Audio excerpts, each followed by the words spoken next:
Hello everyone, welcome back to my channel, Do It With Us. Have you ever wondered that how to check if your phone is hacked or not? In this video, I will show you how to verify if your phone is hacked. So, let's get started.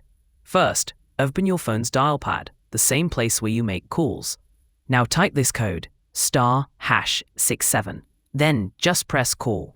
Right after that, a special service code screen will open. It will show you all the details, like which services are being forwarded from your phone. For example, if you see messages or data being forwarded, that means your information like OTP codes or other messages could be going to scammers. Now, if you do find something that's being forwarded, no need to worry. Just go back to your keypad and type this code, #002#. Then press call again.